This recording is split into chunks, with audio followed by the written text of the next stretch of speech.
नैहर में 10 गो भैया बा। नैहर में 10 गो भैया हो,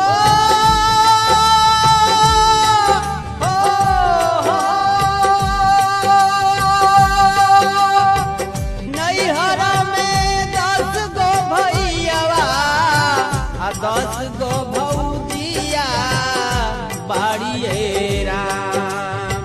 नैहर में 10 गो भैया 10 गो भौजिया बाड़िए राम।